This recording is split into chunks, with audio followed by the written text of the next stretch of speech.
Welcome back. A deal on the debt ceiling. The Senate reaching a deal to raise the borrowing limit by $480 billion to a new level of $28.98 trillion, which is what the Treasury says it requires to keep the government open. Now the government will be open until December as Democrats face an October 31st deadline on their infrastructure bill vote. The spending package is now being cut down. We're understanding to around $2 trillion, but hopes for some to raise the cap on SALT deductions are likely dead. We're talking about that right now with New York Congresswoman and Transportation and Infrastructure Committee member, Foreign Affairs Committee member as well, Nicole Maliotakis. And Congresswoman, it's always a pleasure. Thanks very much for being here. Let me get your take on all of this. We started with 4 bills. Now we've got punting. 2 and 3.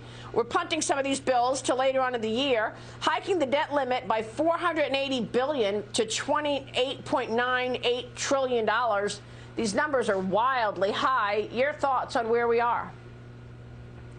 Well, my thoughts are that Congress is just not just have the power of the purse, but they have an obligation to ensure that these tax dollars are spent appropriately. And when you look at some of the inspectors general reports that have come out with how COVID relief has been riddled with waste and fraud to the tune of maybe hundreds of billions of dollars, and also look at what has occurred in Afghanistan, where billions more have been wasted, and you hear Secretary Blinken wanting to send more money there.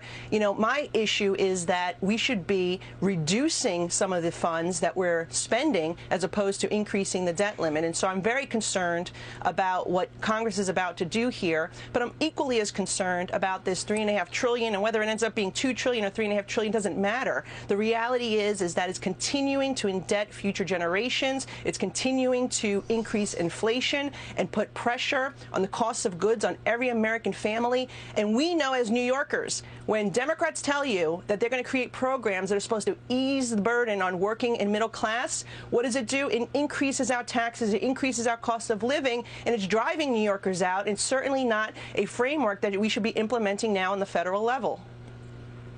What's the story on the SALT deduction, Congresswoman? Do you want that in there? I know that some of your colleagues are pushing for it, and in order to pay for it, they want this 80,000 new auditors at the IRS, the $80 billion Biden is allocating to the IRS so that they can surveil our bank accounts and tell the IRS every transaction $600 or more. That's how they're going to pay for a SALT deduction. Is it in or is it out? I don't know what's going to happen just yet. I do know that, look, I'm always in favor of giving more tax dollars back to hardworking New Yorkers, but we also have to make sure that that burden is not increased by our mayor and our governor. What good is it if we give money back to the taxpayer on the federal level and then the city and the state just increase taxes and take it on their end? So that is my number one concern. But what I will say also is that the Democrats, there are a handful of Democrats from New York, New Jersey, and California that said they will not vote for any bill unless it contains the SALT deduction. Let's see if they keep their word on that, because that could essentially kill the entire package. Let me turn to the China threat. We've got a new report from the Wall Street Journal that says U.S. troops have been deployed in Taiwan for at least a year. The troops apparently conducting training to shore up Taiwan's defenses as China and its aggression continues to mount. We've got Chinese warplanes flying into Taiwan now as a regular occurrence. Last weekend was quite the weekend with so many planes. Congresswoman, your thoughts on where this is going, and will the U.S. support Taiwan in the event China invades the country? It's certainly an escalating situation, and actually this weekend is the 110th anniversary of Taiwan National Day. Taiwan is a very important strategic ally to the United States of America.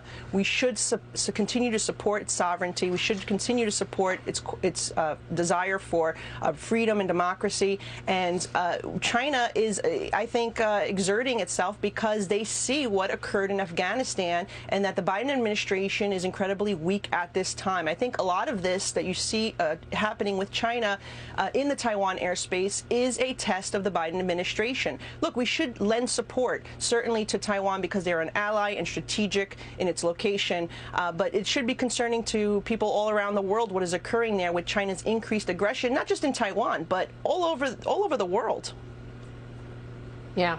Well, it doesn't look like there's real teeth to any China policy, despite China's aggression. So we're focused on this story, and we'll continue to. Congressman, it's good to see you this morning. Thanks so much.